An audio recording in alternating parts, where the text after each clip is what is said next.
What's going on, everyone? Welcome to the Rumpier Sports Hardwood Show for some Thursday night NBA action. A smaller slate, 5 games, but it's an interesting one. We have a lot of potential news to come. A lot of these Cavs guys are questionable. Not too sure what the Lakers are going to do. So we kind of find ourselves in a similar position as we were last night with that Clippers situation. So we'll break it all down. We'll dig in. As always, I'm joined by Big T. But we had to bring back the man, Mr. JT Hayes. He got the workbench play, got it back on track with Hernan Gomez a couple nights ago. So we had to bring him back. He's still in a pink room. His audio is still effed up. But Mr. JT Hayes, thanks for joining us again today. Yeah, we're gonna get this fixed. We'll get it fixed soon. It's obviously not fixed today, but Hernan Gomez was Big T's call. Thankfully, yeah. I didn't have the hold hands play of the night, which was Millsap. So that's good. But yeah, I'm excited. It's been an interesting couple of nights. Looking to stay on top of the news a little better tonight and make the right pivots. Just a little bit off the last couple of nights. For me personally, I know Big T had a big night. Yeah, I do appreciate you joining in with Big T and pounding Mangone with that Millsap call. I mean, first Hardwood show I'm off. You know, me and Tony have been on every single Hardwood show this NBA season. We let Mangone get control of the wheel for one slate, and you guys had great momentum in that show. I mean, things were flowing so nicely. I mean, you were on the verge of playing us a song. Like, everything was just building up, and then Mangone throws Millsap. I appreciate you, having my back and Tony's back and kind of squashing that. Yeah, absolutely. I have to call that out because it was, I don't even have words for it. Like, it's hurtful is honestly not hurtful enough of a word to describe what Millsap did to our subscribers' lineups. Tony and I didn't play him.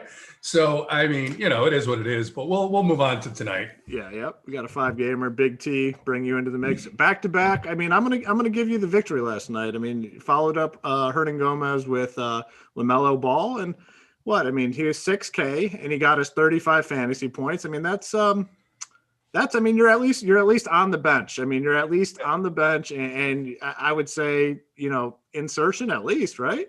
Yeah, it might be missionary. I mean, you might be in the missionary spot, but you're still getting the job done. It's a good night. Nothing crazy. No shower time, no wall, just missionary in the bed. But it's all right. Sometimes you need that. You can't go all out every single night. Back to Mangone, though. I mean, we were giving out dudes for min price going for 50.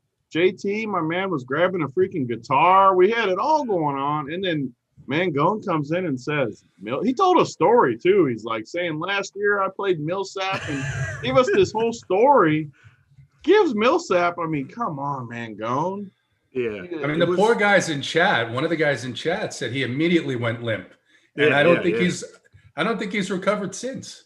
No way. In there. I mean, that's another underrated aspect. That show had great chat involvement. I mean, I was part of the chat. I was in there, and I mean, I was saying, like, it was a limp dish rag. I mean, limp dish rag season. It turned bad in a hurry. So one did say, he said the Chubb killer or something. What did he say? The Chubb. It wasn't killer. It was even better than that. The Chubb murder or something. It was something good. Like that. Yeah. I think he won gear that day, whoever that was. But that was good stuff.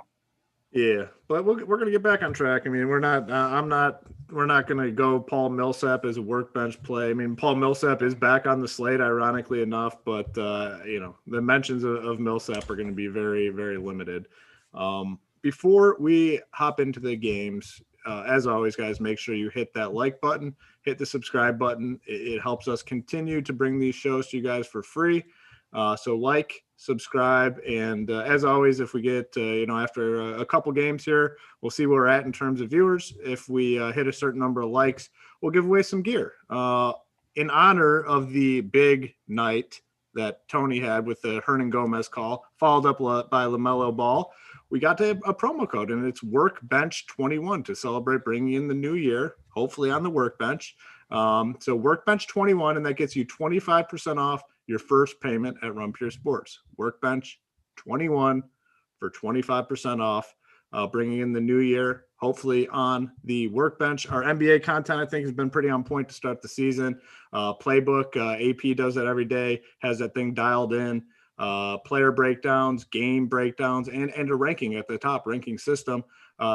expensive guys, mid-tier dudes, value plays, GPP value. So we got it all covered. We have a new cash sheet that Mangone and myself do, kind of list all the guys that are playable for cash games, and we kind of highlight the ones that we think are building blocks or core plays in the cash games on DK and on FanDuel. So two separate parts, a DK part that Mangone usually handles, a FanDuel part that I usually handle. So I think you guys will definitely like it. So get on over to Run Pure Sports and check that out. You can use that promo code WORKBENCH21 for 25% off. Only 5 games, so it's not going to take us super long. So I want to go to you first, Tony. Overall thoughts on the slate. We have this Lakers situation later. They do play. I mean, the reason the Lakers news is pretty big is because they are on a back-to-back. This is the front end of the back-to-back. LeBron James has been questionable every single game this season. I think we're going to continue to see that.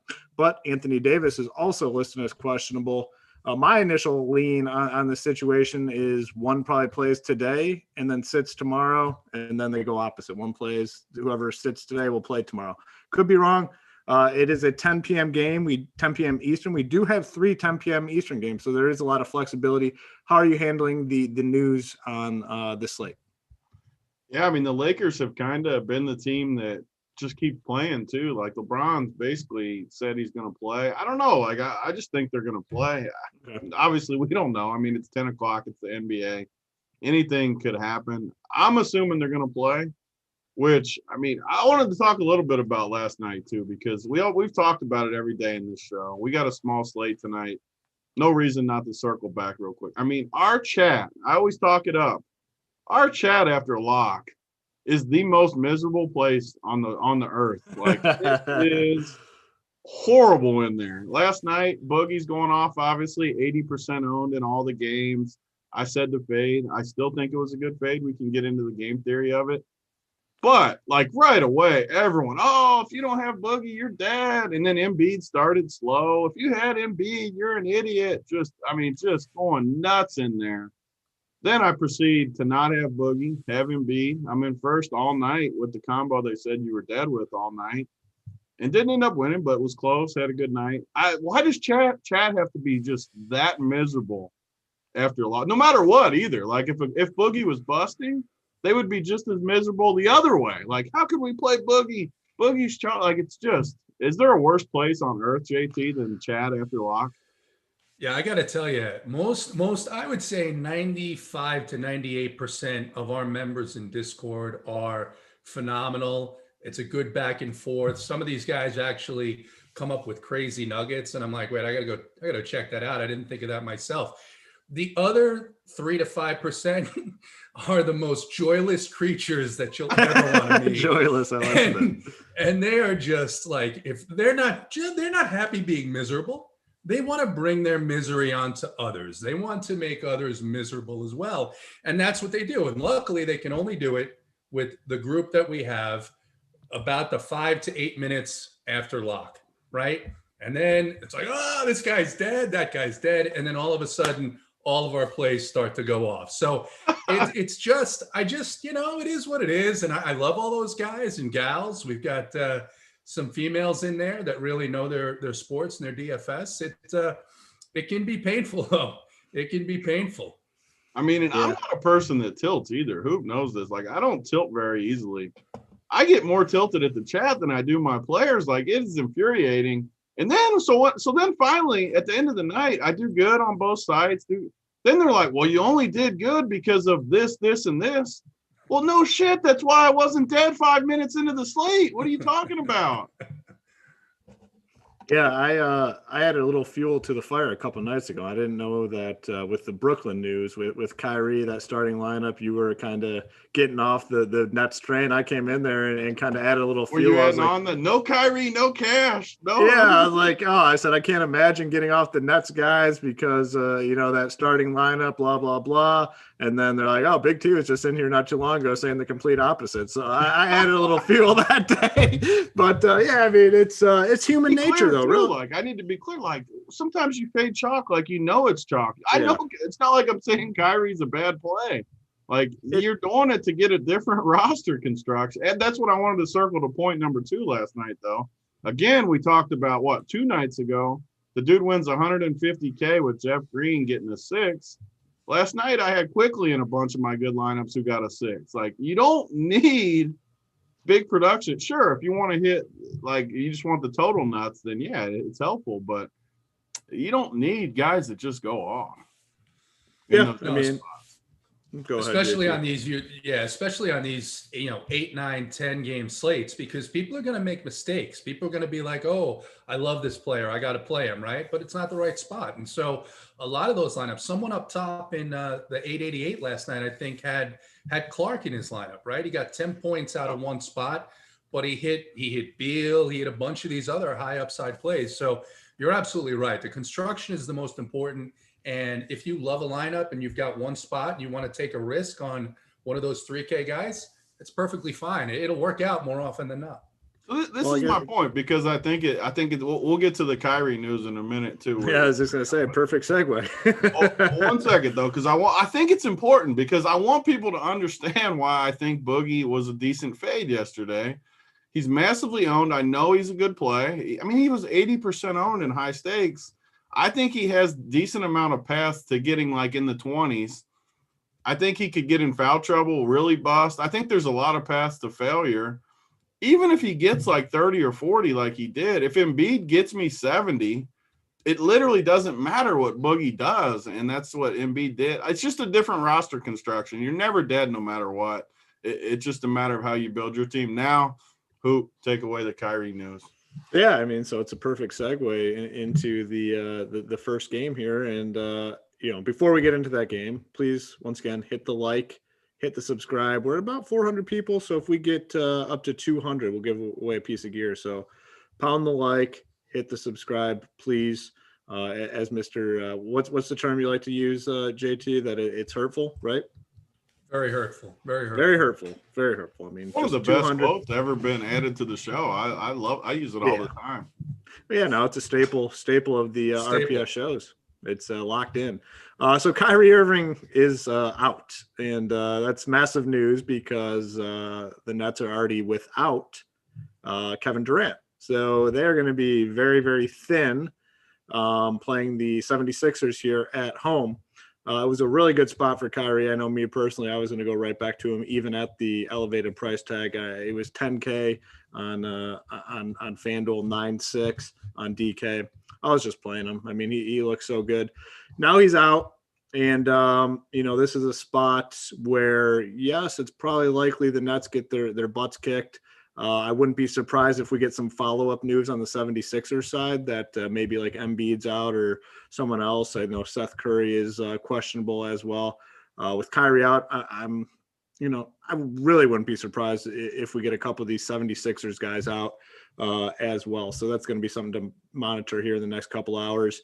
The news is fresh, but I mean, right out of the gate, I mean, Karis LeVert, Joe Harris, TLC all become very strong plays. Bruce Brown looked good.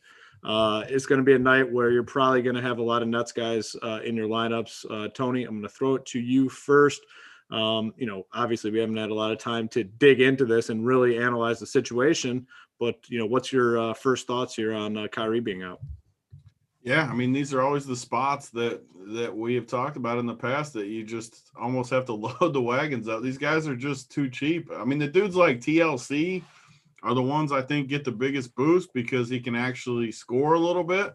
Mm-hmm. And I just have a really hard time fading people like that. Bruce Brown obviously started last game, 3,500, just a really good play. Obviously, LeVert, as long as LeVert is in, I mean, he's just a total lock. You can't fade plays like that. I mean, unless you just totally want to go a different path and think they get blown out or something. But it's really hard for LeVert not to get there if he plays at that price point. Harris, obviously. I mean, the guys I still kind of want to stay away from that'll end up popular are the Jeff Green of the world, where he's old and dusty and he's cheap and he'll probably start, which will get people on him a little bit. I just don't think he has upside. I'd rather play these younger guys that, I mean, obviously, like you said, we haven't had time to completely dive through it, but the TLCs for sure sticks out. I'm looking at the rest of these names. I mean, even like a Landry Shamet could get a boost. I got to look through the names, but no matter what, these guys are all going to be really good plays. I'm going to side with the young guys over the old guys. And then, like you said, the Philly side becomes just as interesting to me. Tyrese Maxey at 3,200. That way, if a couple of these guys are out, he becomes like a total lock, I think, the other direction. So we got to wait on news, but no matter what, you're going to want a bunch of pieces from this early game.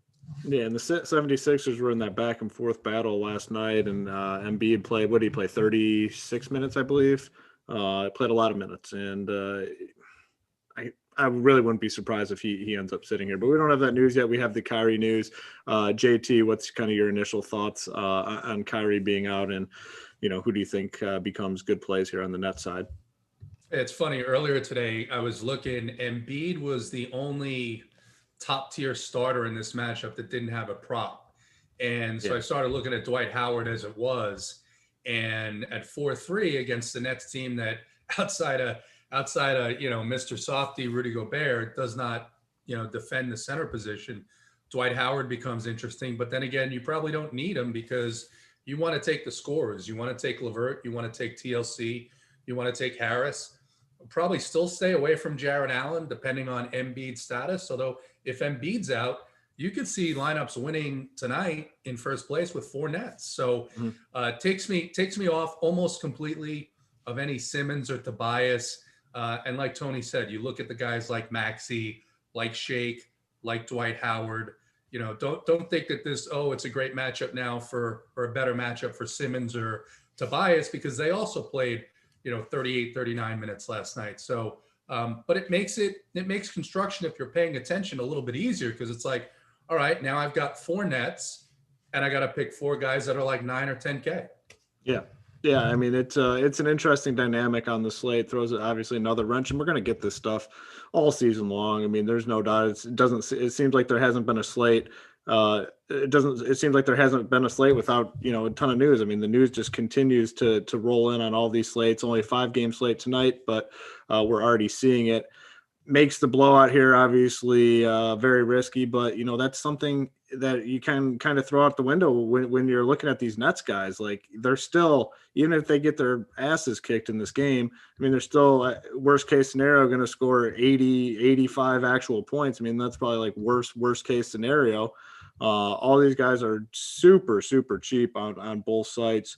The usage rate for LeVert is going to be, through the absolute roof. So he obviously becomes a priority on this slate. Tony, you talked about Jeff Green. I don't think I have much interest in the bigs, Allen or DeAndre Jordan. Who are some of these, or like, which of these guys are you kind of crossing off the list? Yeah, I think JT said it well. Like, I'm pretty much getting all the good guys off my list, if that makes sense. All the higher priced guys off the list, all the cheap guys into play, especially the young guys, outside of LeVert, obviously, because LeVert is going to run this entire offense. One thing I for sure want to check out is when this line comes back up, I want to see what they post this thing at, because it was only posted at 1 or 2 all day. I want to see what it comes back up at, because Kyrie's got to be worth 3 or 4 points. I think the spread is only still going to be like 5 or something, if I had to guess, which means a close game, which means these Nets guys, I mean, you threw out like an 80s number. In this modern NBA, I think you can project this team still for over 100 pretty easily, like 110 even range.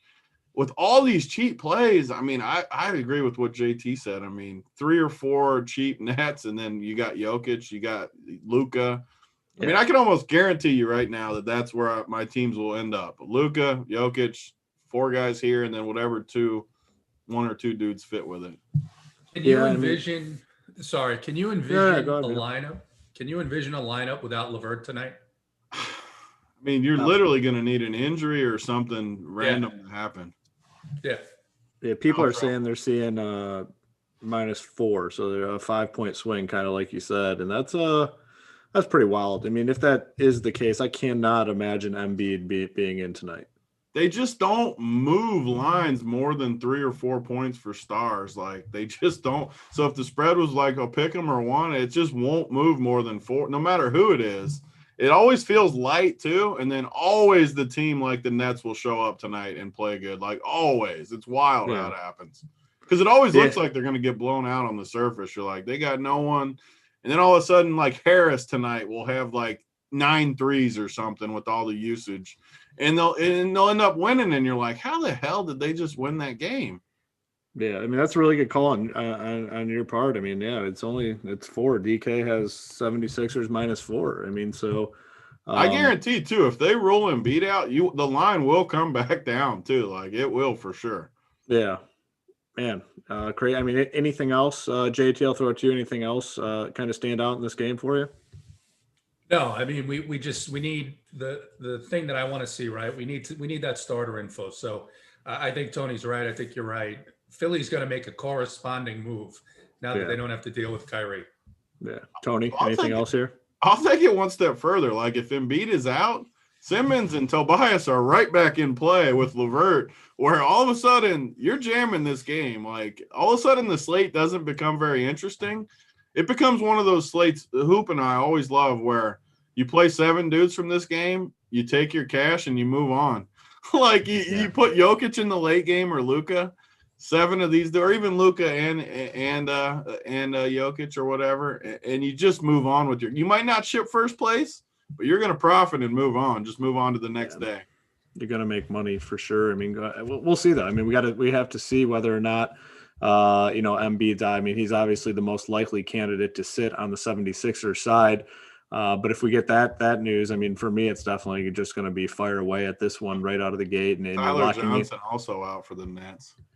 Huh? Is it? I wonder if it's COVID related stuff. I mean, that seems his says health and safety for sure. I just added him to the cash sheet and I just deleted him from the cash sheet. So it's one of those seasons. It's definitely gonna be one of those seasons, man. That I mean, so in terms of ball handlers, I mean, it's got to be. I mean, LeVert is. In TLC, man, like I literally don't know how you fade TLC in this spot now. The other dude that they play a lot. What about Chioza? They need ball handlers. You just said it. A young guy handles the ball. I want young guys that can play a little bit. I know Chioza isn't great, but man, he's gonna. I mean, the dude is 3K. He's gonna handle the ball a ton. Yeah, tons of options. I mean, we have a lot of options here from this game, and obviously probably gonna get more news too, like you said. So yeah, we definitely will. All our content will reflect this news. The Discord chat will definitely be popping with tons of information. So head on over to Run Pure Sports and check it out. Next game. I thought was interesting until we got that news. The Cavs and the Grizzlies total in this one is 209.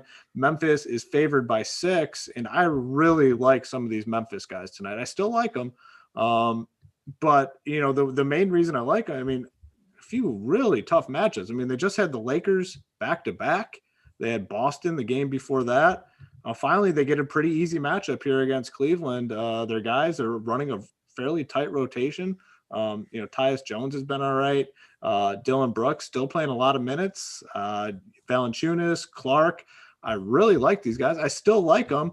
I'm still going to play them a little bit. I think it's just a really good spot overall for the Grizzlies. And then on the Cleveland side, we have a lot of news that is still to come out. Sexton is questionable and Dotson questionable as well. So they could be very thin tonight as well. So this is definitely a situation to monitor. I'll go to you first, JT. Do you like this Grizzlies side at all, like me, or anything on the Cavs side that stands out to you?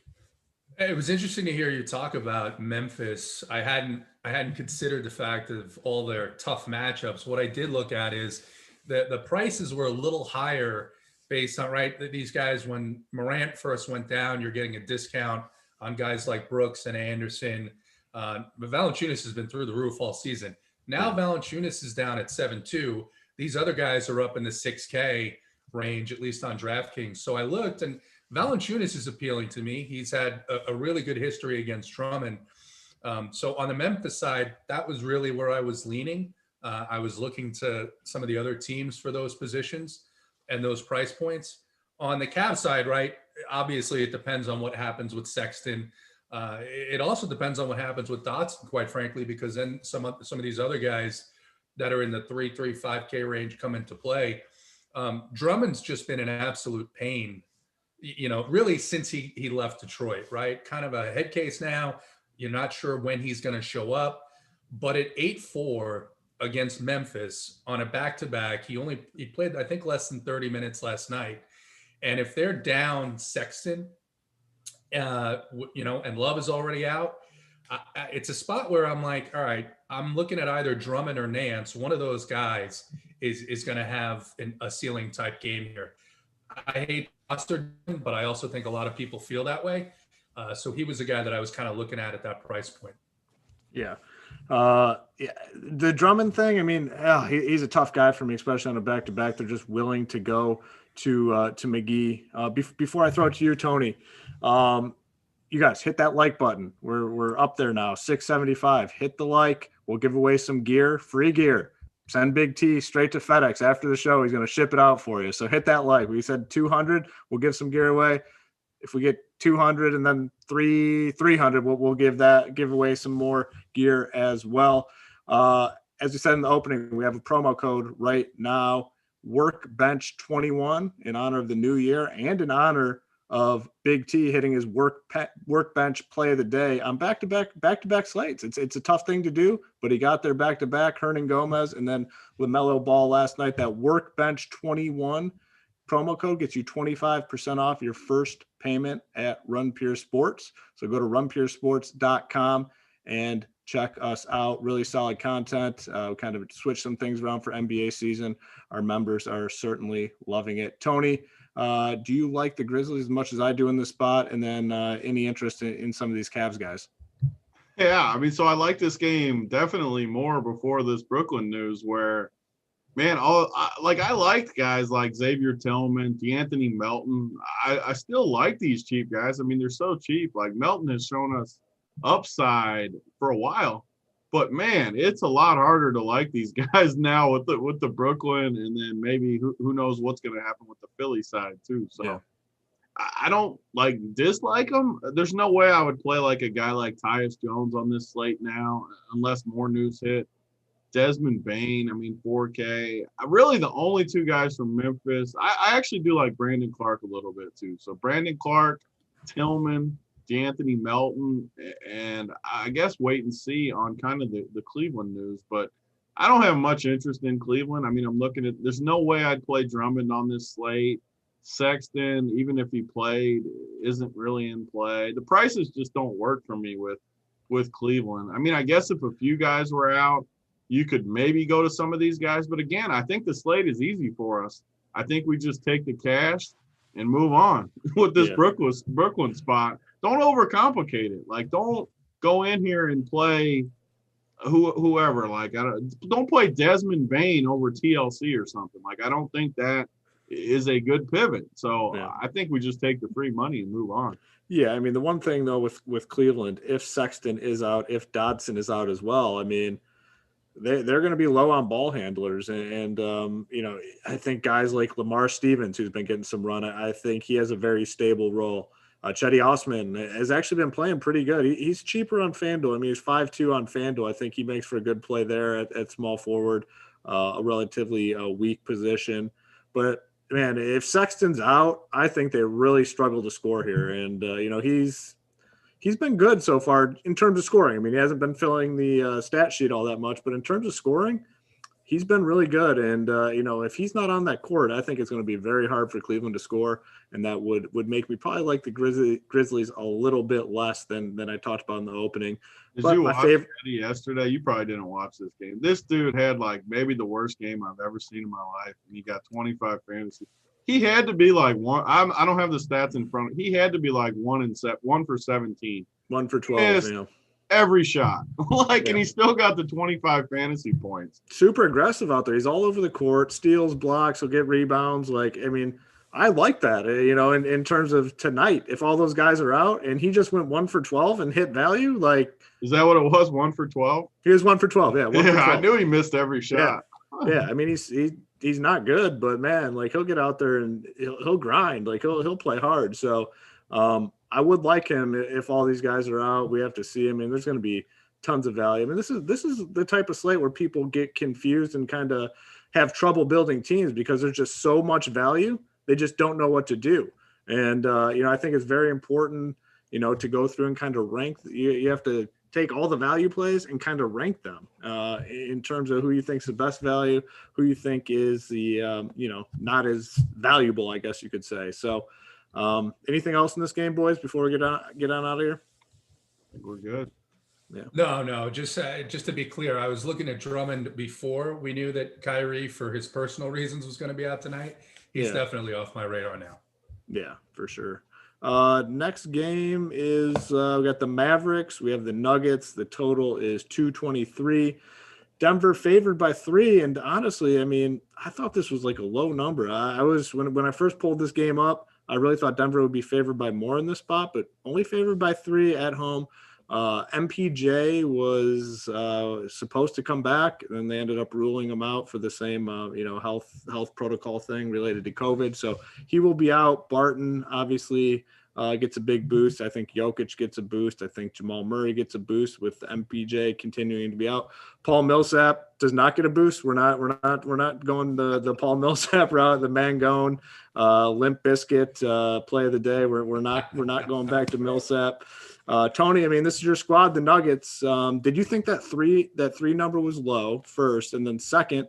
What are you thinking here in terms of fantasy stuff? Yeah, I mean, Dallas matches up pretty good with Denver, relatively good. I didn't think the number was crazy with the way the Nuggets have been playing. Yeah, they haven't been killing teams. They kind of just been coasting through, scoring some points. I mean, Millsap and Gary Harris look terrible. They're trying to get the bench unit going. The one steady though, God, I mean, all year we've talked up Jokic.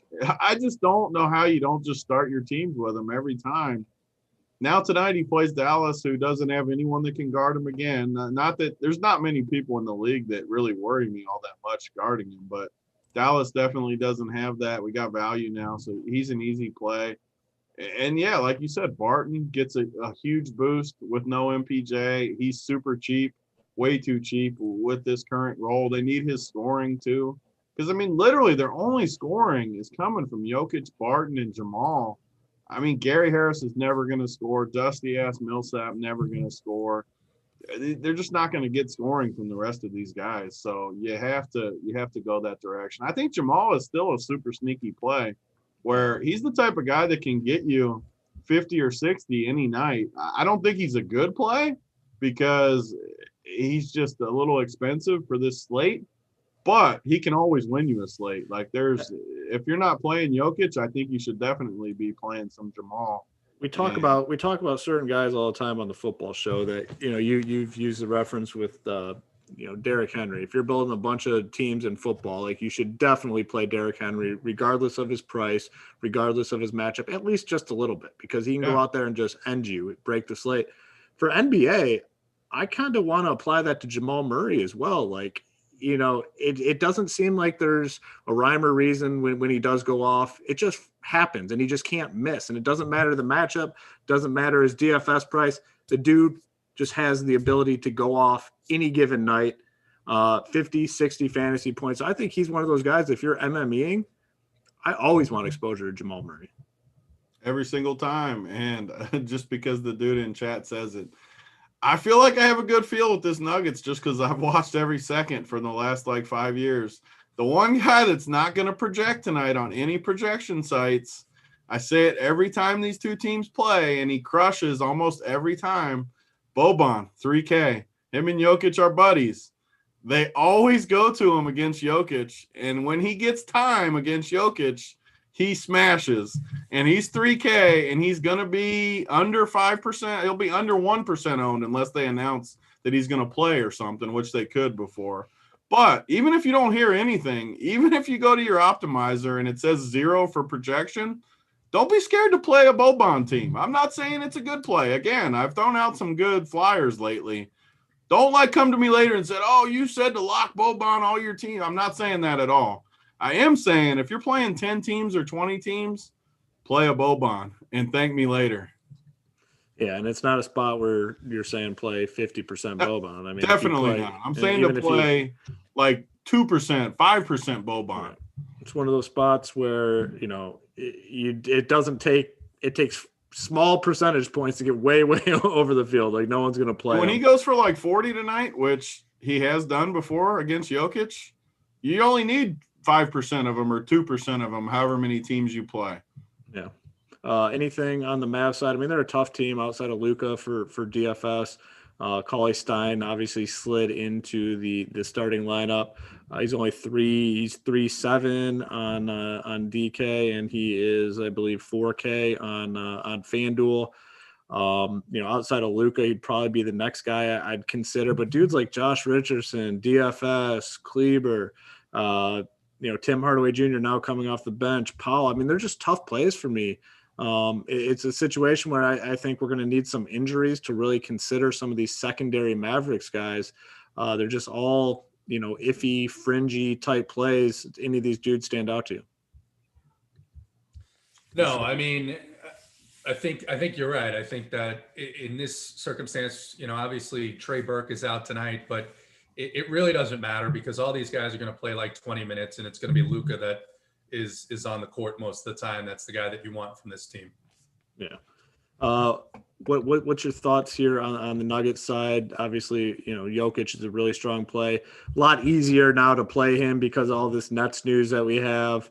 Will Barton should kind of stabilize into you know, his role 30 minutes, I'd say, you know, low 30s. Jamal Murray for tournaments. What do you like on the Nuggets side? Yeah, I think now Jokic is much easier with all that value. That price on both DraftKings and FanDuel is very high tonight, and even though it's a good matchup, I think that's why I was looking at some of the other alternatives. But now with the value on the Nets in an obvious spot, I think it's Jokic. I agree with the sentiment on Murray, especially coming off just a horrible game. He didn't see the court. These are the times when these guys go off. I mean, they do get motivated by that.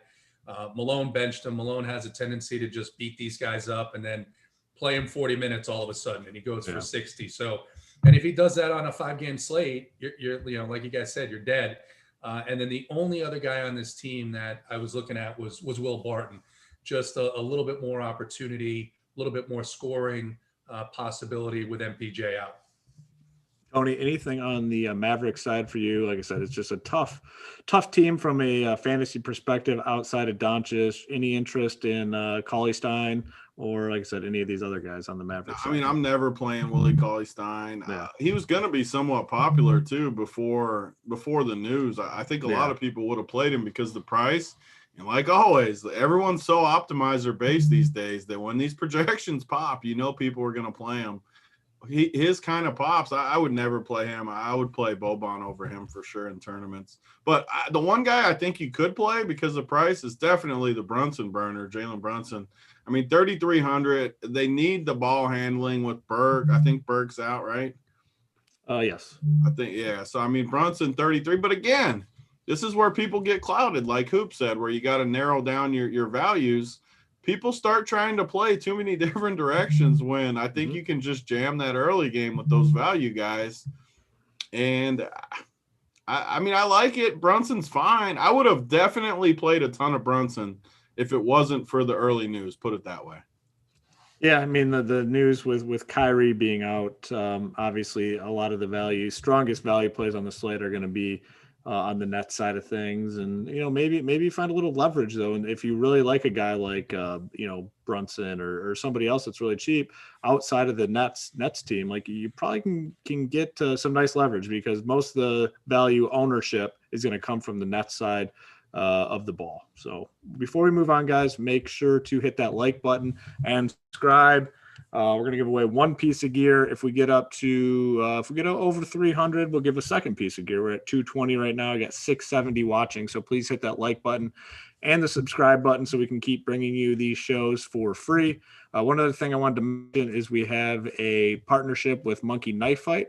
If you go over there and use promo code RUNPEER, you get a $50 match. And, one thing that we've been doing with Monkey Knife Fight is in our company private Discord chat that if you're a member at Run Pure Sports, you get access to. We have a channel devoted to Monkey Knife Fight, giving away picks throughout the day in basically every sport. We had some golf stuff posted for golf today, NBA stuff, got the NFL rolling in this weekend. So go to Monkey Knife Fight, use promo code Run Pure.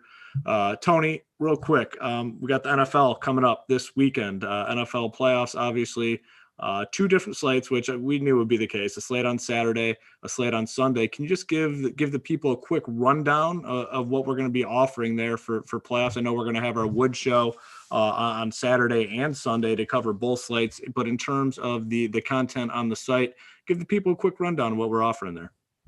Yeah, so obviously there's going to be a big slate both days, Saturday, Sunday. So we're going to do a show, I think at 11 a.m. I'm pretty sure, because obviously it's a shorter slate. We're not going to be on for the normal amount of time. So like from 11 to 12, we'll probably be on talking about it. And then we got our normal stuff, playbook for each slate, core plays for each slate, cash sheet. I'm sure we'll have some cash stuff out there. I don't know if the full sheet, some sort of cash stuff out there for that. And then the showdown stuff each day for the night game. I mean, Discord and stuff for the other showdowns too, but the main content will be the night slate for that. But we're going to have you covered all weekend. Fun weekend of football. I'm excited for it. I like this first weekend now that we got 3 games each day. That's a nice little appetizer there. Sure is. And, 2 different slates. I know a lot of people are bummed about that. They wanted the 1 6-game slate, which was never, ever going to happen. I don't know why anyone thought it was. Why did people think that was going to happen? That was the one thing. As soon as those games ended on Sunday, everyone starts tweeting at FanDuel and DraftKings, make it a 6-game slate, make it a 6-game. That was never even a possibility. That was never a possibility for them to make their main slate to say. They haven't done it, and they haven't done it for they haven't done it for 3 or 4 years. Why are people surprised? I mean, it's what they do. But this is going to sound bad too, but why do people even want it? Like, what's wrong with the 3-game slate? I think people in their head think if there's more games, they have a bigger edge. Which they don't. Like, I don't think. But that's truly what it helps the sharp people more than the casual people to have 6 games. I don't know how that helps them. Yes. Yeah.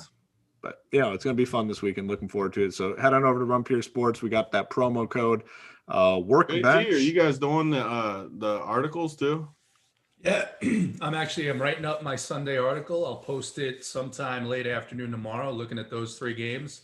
I think Coop is working, actually may have posted today the article on the Saturday slate. So those are usually pretty good. I usually pull some of the nuggets off the articles that I don't write, and obviously focus a lot on my own because I spend, a bunch of hours looking into different matchups and things like that. So I'm excited. It's going to be a good NFL weekend as well. I like how creative those articles are too. You guys find some nuggets that I definitely wouldn't have found without reading the article. Yeah, good in-depth breakdown for sure. And you can always pull away a few little, nuggets that you haven't heard about. I mean, there's a ton of stuff around the industry in terms of write-ups and rankings and all this, but those articles, I swear, there's always those little things you can just pull away from it and apply for your DFS lineup. So head on over to Run Pure Sports. That promo code is Workbench21 for 25% off your first payment. All right, we're going to move on to the next game. We've got 2 more left. The Timberwolves and the Blazers total in this game is 234, and that total's that high because we have 2 teams that really don't play any defense. Portland is favored by 10. On the Portland side, we're still waiting for that big Dame Lillard game. It hasn't happened. I know, every show I listen to, any podcast I listen to, everyone's saying it's coming tonight. It's coming. It hasn't come yet. But man, this is a matchup where he could probably do whatever the hell he wants. So I think he's definitely in play here. It becomes easier to play as well with the Nets news of Kyrie being out. I think that's definitely going to bump up his ownership a little bit. CJ McCollum has been playing well. I can't pay his price tag in cash games or tournaments. Nurkic finally had a pretty good game, but man, Cantor might just be better than him. I'm hesitant to play Nurkic. I mean, the price tag, I think it's fine. I think he's in the conversation. He's on the cash sheet for FanDuel. I know he's only 6.2K, but man, it's not a building block type play for me at this point.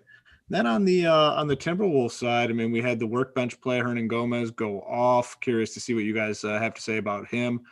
Tonight, Malik Beasley has looked pretty good. A ton of minutes. I mean, he's just playing a lot of minutes, 37, 38 in the last 2 games.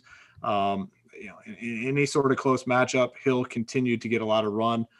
D'Angelo Russell has been, I'd say, pretty disappointing for the most part. Coming off a big game, though, he did kind of get it going last time against Denver, ended up with 58 fantasy points. But prior to that, hasn't been typically what we've seen from him. So I'll throw it to you first, JT. What are your thoughts on this game, and any sort of play stand out for you? Yeah, I was all over Dame the other night, like a lot of people were, and it was frustrating to watch him and CJ take turns essentially running the point. One of them would bring the ball up a couple of times in a row, then it'd be the other one. But that being said, his shooting the last 3 games, 11 to 21, 10 to 24, 6 to 17. That's not his typical shooting percentage. He's taking a ton of shots, and the Blazers have lost a couple of games in a row.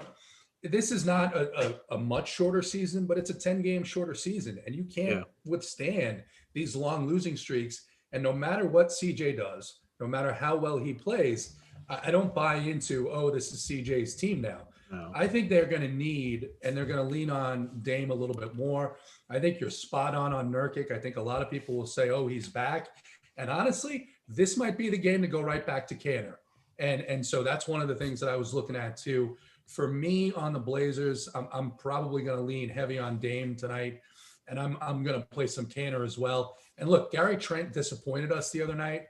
He really didn't have a great shooting night. He didn't play all that many minutes, but this is a spot where these two teams are going to run up and down the court and chuck the ball up. It's a perfect spot for Gary Trent as well. Yeah, I mean, Gary Trent is a guy that's shown a lot of upside. Played 31 minutes 2 games ago, kind of came back down to 18 last time out. But if he gets run, like this is a spot where he can definitely take advantage of the matchup. Big T, what do you got here in this game? Any Dame for you? I know you're obviously on Hernan Gomez.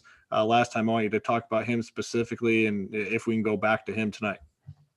Yeah, I mean, this looks like a blowout spot for me. And I was so mad at myself the other night with that Blazer or with the Clippers news with Paul George sitting that night. It came down to all these 2v2s with Beverly and Lou and Trent. And I was so mad that I picked Trent because I liked him. But when you watch this team, they just have so many bodies. I mean, Derek Jones, Melo, Covington. I mean, all these guys are eating up minutes in those wing positions. They do like Trent, but I mean, I was so frustrated. He played like 18 minutes or 20 minutes that night, whatever it ended up being. But they just have so many bodies, and now we have this value that I think this game blows out. I'm sure Gary Trent will come back and crush tonight because it's a blowout spot. And if it blows out, I think he could be the guy that kind of hits the ceiling. But, man, again, it's that same price point. TLC, some of those cheap guys that I'm not doing it again. I was so mad at myself the other night. If he goes off, he goes off. Like, I just don't if these early guys went off and I had Trent not even started yet, like, I don't think I couldn't handle it to myself. Yeah. So, and the 2 studs, I mean, Dame and CJ, I just think they're too expensive with how many bodies? Again, Melo loves to shoot. Trent loves to shoot. Canner and Nurkic need usage when they're in there. There's just not enough basketball for how many dudes, and it's a blowout spot. Minnesota, I was all over Wancho, but that was the Denver factor. He always plays good against Denver. This game's an easy fade for me, honestly. I don't even consider anybody in the game. Just to circle back to that first game, Tony, Seth Curry has been ruled out. I know you mentioned that Maxey dude. Can you kind of circle back and talk about him? I mean, I think he's a lock. I mean, the dude is 3,200 against a Brooklyn team playing shorthanded. I don't know how you don't play Maxey tonight. I mean, people are going to go to Danny Green. I'll take Maxey way over Danny Green. Yeah, do you think Maxey ends up getting the start? I hope he doesn't, honestly. Like, I hope we don't see his name in there, because if he starts, people are going to play him, and I don't want that. Like, tell me he's not starting, because either way, he's going to play. Look at the roster. And another guy that I think gets a huge boost is Shake Milton. Like, whoever doesn't start, I think, well, I like the starters too. So I wouldn't say that I don't like them. But if you told me like Shake Milton, who's going to start for this team? Let me look. So assuming no one's out, you got the three good guys, Danny Green, and who's the fifth? Shake? Oh, it's going to be one spot. I mean, it's Shake or Maxey. Yeah. Or Thibault, I guess. I mean, they have a lot of different guys that they could throw out there. I'm still not convinced that we don't get more news. I think we get something else. I mean, Embiid playing all those minutes. Somehow got ruled out. Like, I mean, this game, I just don't know how you don't jam this game. I know we keep saying it, but yeah. I mean, Maxey, there's no way I'm not playing Maxey tonight. All right, yeah, that's good. That's good breakdown there. The last game it's a tough one because a lot of the news on this slate is dependent on this game. Spurs, Lakers, 222.5 total. Lakers favored by 5.5. LeBron's questionable and Anthony Davis is questionable. I mean, LeBron's been questionable every single game this season. Anthony Davis, I think maybe a little more likely to sit. Well, I mean, what's his injury? I think. Something on his side. I don't know. He's so soft. Who the hell knows? But they're both questionable. It's the front end of a back-to-back. A lot of people are speculating that one of them, if not both of them, might sit in this game. Total, 222.5. Lakers favored by like 5.5. Some people think that's a little bit too low if both these guys are playing. So there's been a ton of speculation that one sits. I don't know. I mean, it's a tough. Lakers been a tough read. They've been a very tough read. Tony, you had kind of said how, LeBron made the comments about not sitting and playing. You kind of think both these guys play, right? I just like literally my pet peeve with the lines when people, it's even from our old company. Like I got so frustrated when people would say, oh, the line, it's 5.5. People have to be sitting. I promise you, if LeBron gets announced out, that line is moving. It's not staying at 5.5. Yeah. Go way down. Like I think it's just because the Lakers don't care is why that line is what it is. They're still the best team. They know they're the best team. They're the champs. They're not excited to play the Spurs on a Thursday night in January. Like they're going to just go out. They're going to play solid. They're going to get the dub. It's honestly easy for me. I can't see myself playing LeBron or AD over the other studs, no matter what. Even if one of them was out, I don't think I would really want to play the other one. I don't know. Yeah. Maybe I'm wrong, but I still wouldn't like them more than like Luka and Jokic and those guys. So seems like they're kind of going through the motions. I mean, even with one of the, and rightfully so. I mean, I don't blame them at all. I mean, they coming off the championship, there's no reason at this point to really push these guys. I don't know. I mean, if LeBron was out, I think I definitely have some interest in Anthony Davis. The problem is, like, we're not going to get this news. We really like that value in that first game. I mean, that's the thing. We're probably going to be most lineups are going to be locking in a lot of guys in that Nets game because of the extreme value with Kyrie being out. So it makes it very difficult to bank on playing any Lakers guys. And the matchup with the Lakers is very difficult. Throw it to you, JT. I mean, it makes it hard to really invest in any of these Spurs. LaMarcus Aldridge comes back. It's a big downgrade to these other guys. I mean, this is a team, regardless of the injury situation with the Lakers. I mean, I'm completely off all these guys. I don't see any plays on the Spurs side. Does anything stand out to you? No, not really. I think you're right. Yeah, Aldridge is $6K. I looked at that on DraftKings, but yeah. He's only playing 24 minutes. Lakers are a tough matchup. They've got Keldon, is healthy and starting. They've got DeJounte and all their starters are fine. So the one guy that I will say with Derek White injured, who's been getting a lot of run, has been Patty Mills. And Pop loves this guy, and this guy can shoot the ball. I was watching him in the Clippers game, just sick to my stomach because I had Lou Williams instead of him. And I really didn't even consider him. And he's the guy that's going to get run on that second unit. The second unit defensively for the Lakers gets a little better, I guess, with Alex Caruso being back. But we don't need that value tonight. So, I'm probably not going to play a single Spur. And then anything on the Lakers side for you? No, it's going to be really difficult. I mean, I will say, as a tournament player, there is an edge. If you believe or if you want to play one or two lineups thinking one of these guys gets ruled out, then you have that edge because, like you say, a lot of these lineups, by the time that Denver game locks, are going to be full. The problem with that is it's a risk. And I did it last night. I was convinced that Kawhi was going to get either ruled out or he was going to, play like, 20 minutes. And I wasn't completely wrong. And it actually worked out because PG was much more active, but it's a risk. But you're definitely going to have an edge because I got Paul George at 5%. And if Kawhi was out, then instead of the second tier on cash, I'm now up towards the top 20. So it's definitely something that can work out. Well, I do think, if you are looking to backload tonight a little bit, you're not going to get screwed as much as last night because 60% of the slate tips off at the same time this Lakers game tips off. I mean, there's 3 games at 10 p.m. Eastern. So you still have 60% of the slate to work with if the news doesn't break your way. So I definitely think it's still viable to try and do that tonight. But, to play devil's advocate with like what Tony said, even if one of these guys are ruled out, I mean, is the other guy a stronger play than Luka? Is the other guy a stronger play than Jokic? I don't know if they are. I mean, so it's an interesting one. I mean, these slates with all this news and all the potential news, make the edges, create bigger edges for people that are going to stay on top of the news. Tony, give me your final thoughts here on this game and the slate. Yeah, I mean, knock on wood, I've hit the news perfectly the last 2 nights, which is probably why I've had 2 good nights in a row. Because if you get lucky and you actually hit it right, it works out. I just think they both play, and I guess the good thing is all the big time studs play in the 10 p.m. I mean, all like Luka, Jokic, all those guys. So you can kind of put Jokic in there since he's the most expensive, and maybe one other guy to where you have 2 late guys, and just find the direct pivot to the Lakers. Like say AD sat and it's LeBron. I think Schroeder, or say LeBron sat for argument's sake. I think AD and Schroeder would be very, very good plays.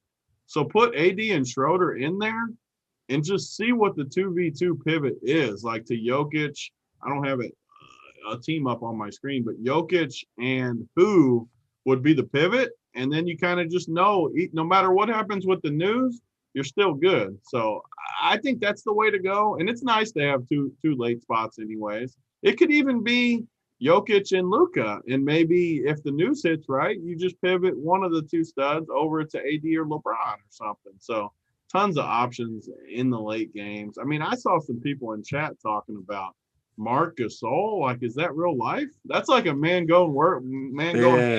Yeah. We'll bring in Mangone to close out the show if we're going to start talking about Marc Gasol. I mean, I'm not roster and Marc Gasol.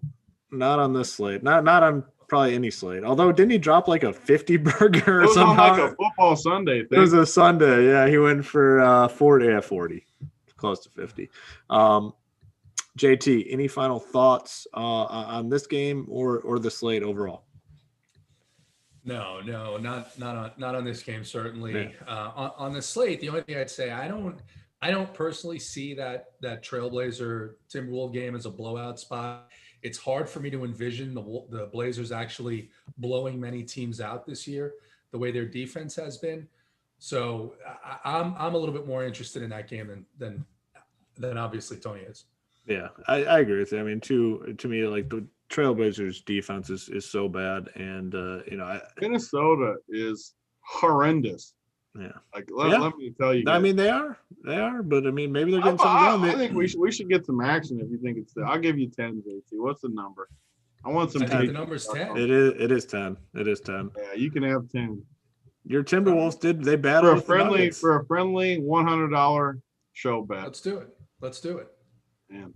Because I mean they hung with Denver doesn't. Denver, but I think the Nuggets are a much better team than the Blazers. I think they might lose by like 40. There's no shot. There's zero. I think Minnesota is like horrible.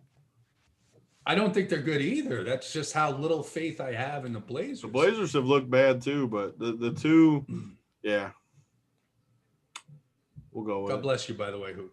Sorry, I had to mute myself there. A couple the COVID sneezes. acting up? You got popping in to the system? I got it. Hold on. Yeah. I got to get a mask. Yeah. You got to I was wearing my mask yesterday. I should have left it on. Put your mask on. It's coming through the airwaves. All right. If you are new to the show, the last segment of the show is the workbench play of the day. Big T gives us a guy that's going to get us to workbench. We always use the analogy. If you're going to the movies with a lady, girlfriend, wife, whatever it is, you don't want to, settle for a kiss in the parking lot. That's not going to do it. You want to get it all the way to the workbench, pound town, get it done. So this is the type of play that's going to get you to the top of GPPs, not a minimum cash, not a bubble, not a, small little profit. This thing's going to get you to the top of the GPP leaderboards. Been successful back-to-back nights, so there's a lot of pressure. We're trying to go 3 in a row here. Tony, who is the workbench play of the day?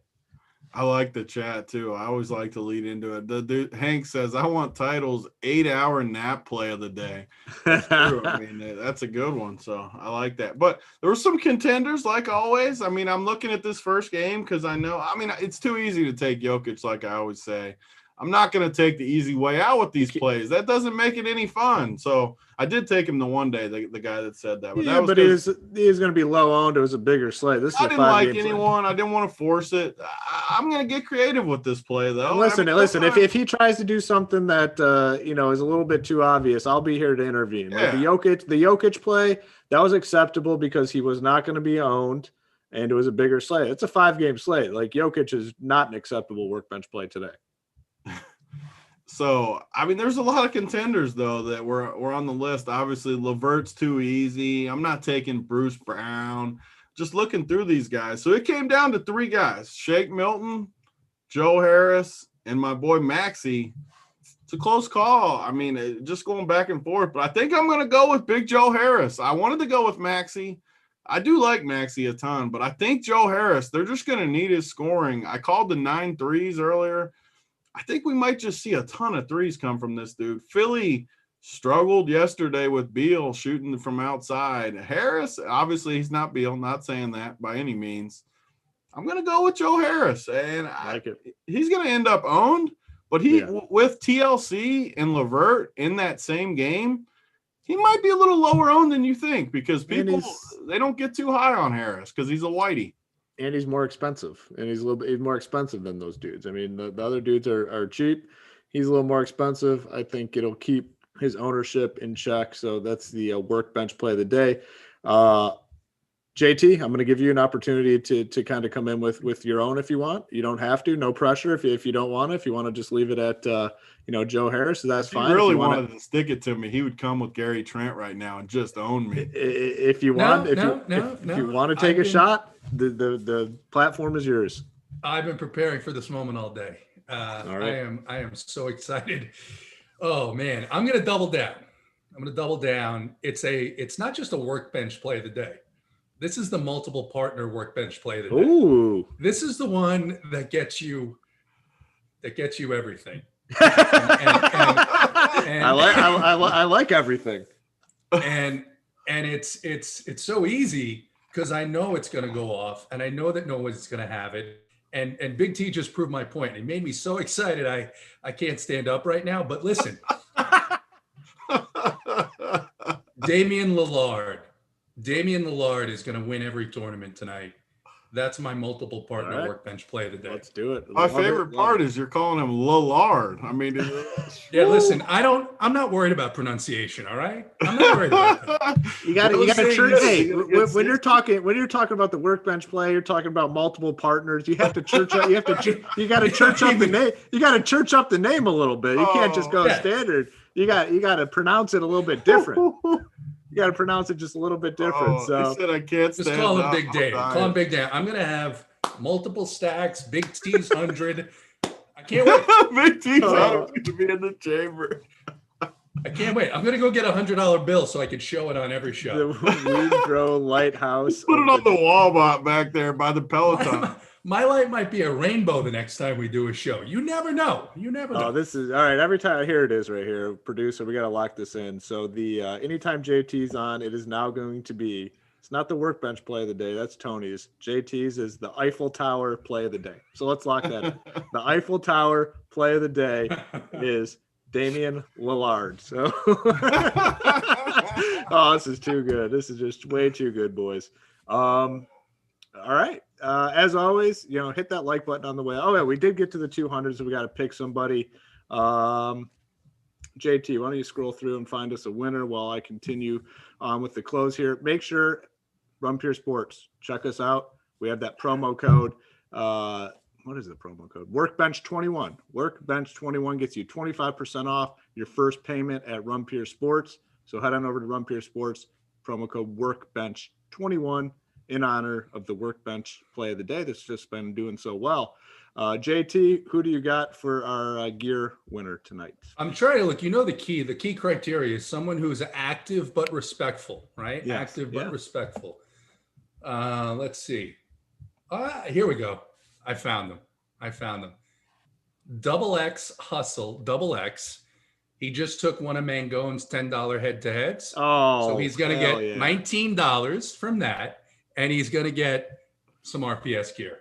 Congratulations. Double X Hustle, Double X. You win. Email info at Run Pure Sports with your information, size, address, or you can send Tony a message on Twitter. Either way is fine. All right, boys, that's going to do it. It was a lot of fun. I think we gave a pretty thorough breakdown. So we're going to get on out of here. So for Big T, for JT in the pink bedroom, I am Hoop. Good luck to everyone tonight in your contests.